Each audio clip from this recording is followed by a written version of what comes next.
Welcome back to MTR. A quick shout out to Nightwish Arena, who commented on my last video saying there are better versions on their channel.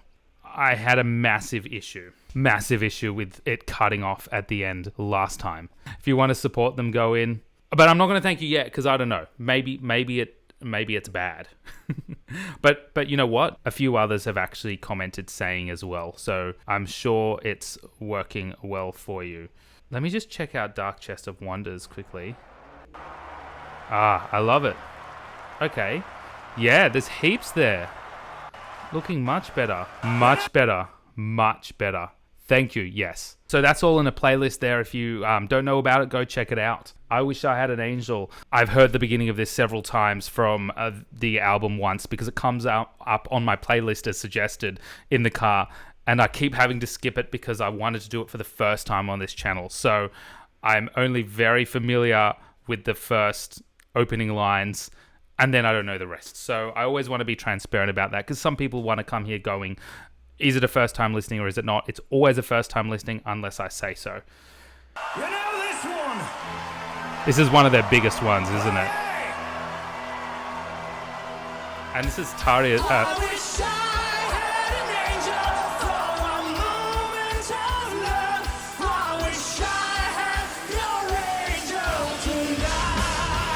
Okay, here we go.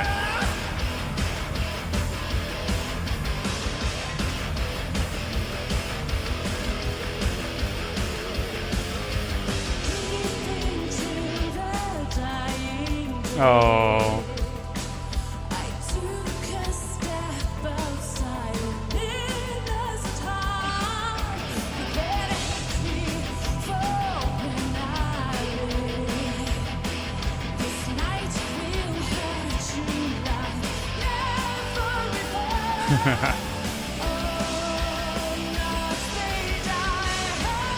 Yep.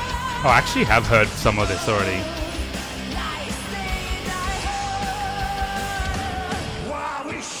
Yeah.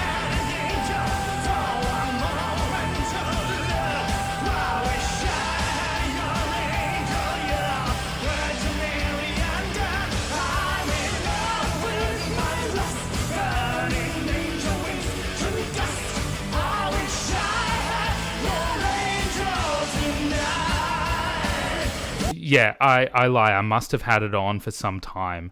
So I may have actually heard the original Taria version, because I definitely recognize that. But that's okay. That's okay, because I have not heard this, and I don't know this song back to front at all. And this is the first time Floor has been out. Like, somebody reminded me in the comments, a couple of people on the last video. Imagine the pressure. Imagine the pressure of Annette being there for what was 4 years or whatever, and you come out as this new vocalist, unheard. Here, Nightwish has a new vocalist singing all of the songs that you're familiar with from the old vocalists. The pressure. Incredible. It seems like compositionally there looks to be this communication between the male vocal, I guess Marco here, and the female vocals, in this case Floor. It looks like it was somewhat missing the harmony at the beginning from the studio version, which is fine.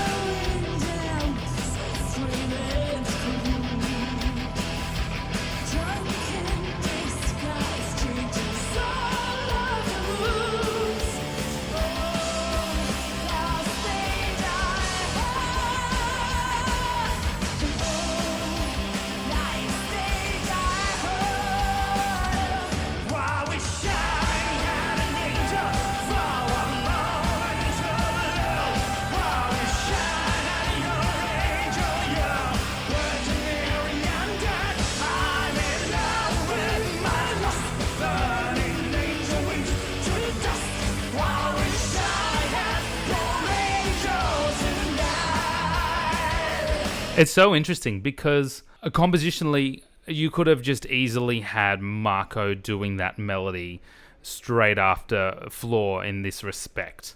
But genius, having the female vocalist who was the main melody now acting as a counter melody role on top.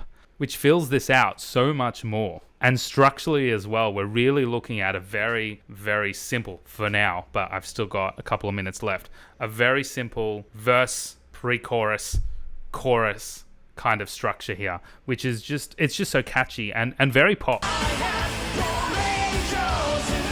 I understand why this may have been one of their popular songs in the past.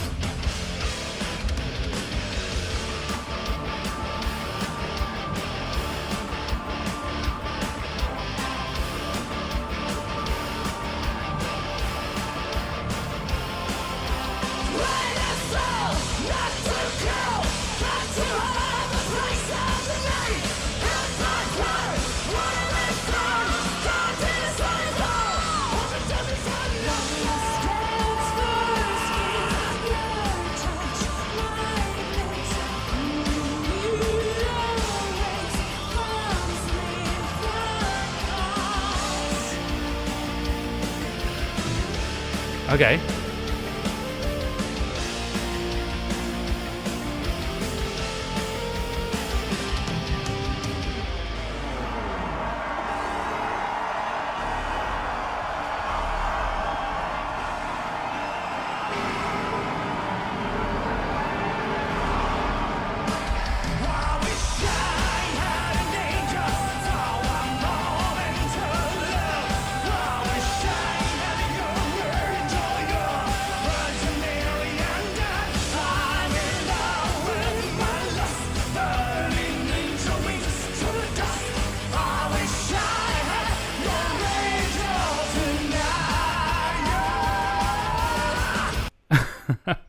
Apparently it's illegal to stop at 10 seconds before the end. Sorry, but it's not 10 seconds, so I'm good.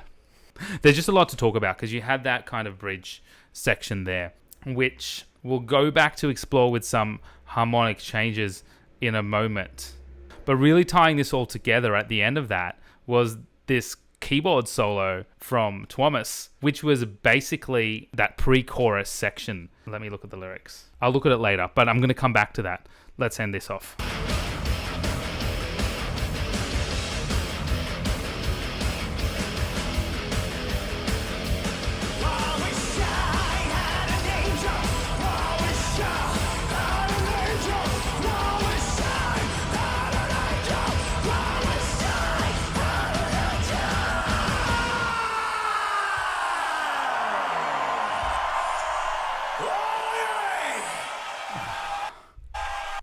Alright, we're not doing She's My Sin now.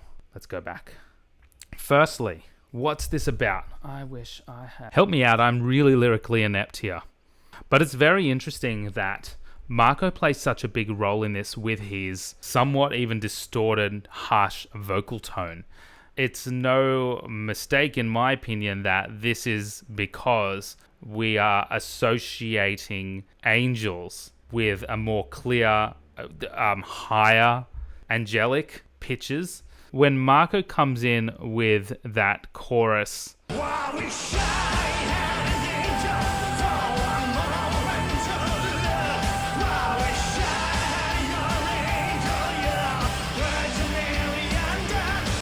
could it be him stating a wish I had an angel? And the female vocalist there back in the day being Tadia, now being Floor. Could that be signifying that want for an angel lingering there in the higher registers? Could that be a storytelling thing? Again, I don't know. But I feel like there is so much lyrically and there's a lot of wordplay that goes on. And then that pre-chorus here.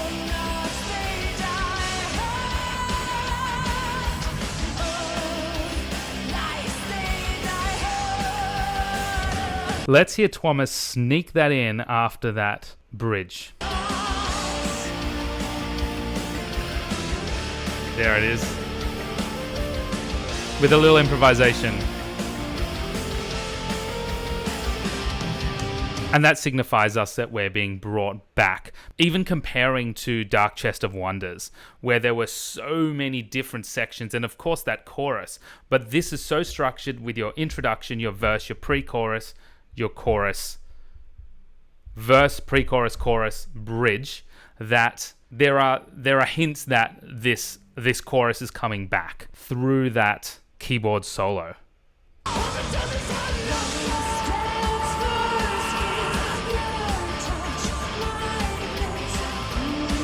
So does the female vocalist represent the angel? Because, again, speaking here from a subjective viewpoint, if you have I Wish I Had an Angel and most of the time it's Marco singing it, Thomas could have had the female vocalist sing this, but I feel like that is what's going on here. And of course you have those more angelic, but at the same time, scary, siren-like, which we saw in Yours Is an Empty Hope. I'm thinking back at that. Those vocal slides creating tension, creating dissonance and creating suspense. And here's a good example. So at the end of every kind of, every very small phrase, even at every word, da, da, da. So she could have held on to those notes, but it's not. She's doing this on purpose. Hear the way it's moving. And then here's that, where we're talking about earlier. I expected it to go straight back into the chorus here, but here's a surprise. That would be so cool.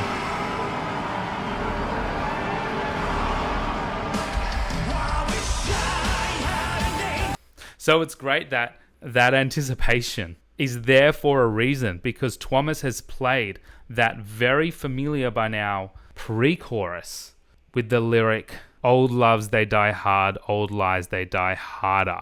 That's been played on the keyboard, and I was actually a bit taken aback there, going, I'm going to hear this chorus go straight in, but it didn't, because best way of creating suspense, silence. I mean, almost silence. And then, of course, let's hear that anticipation and then going straight back into the chorus.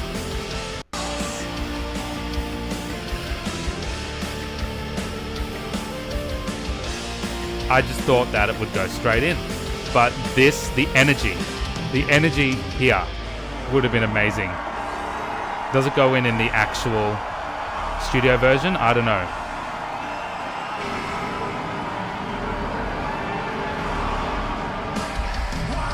There we go. A very interesting one, and I can see how, if it was this one of their more popular ones back in the day, I can see it because there is this more relatable structure to pop music, because it's very, very hard, especially with metal, to kind of break this barrier harmonically, rhythmically, structurally. There's so much going on in terms of the complexity. The complexity of pop music is not there by comparison. So why not structure something to be a lot more pop with a very easy to remember chorus to break that barrier? You know, I see all the comments. What was the next one at Nightwish Arena? So it looks like She's My Sin. So that's going to be the next one. Thank you so much for watching. Until next time.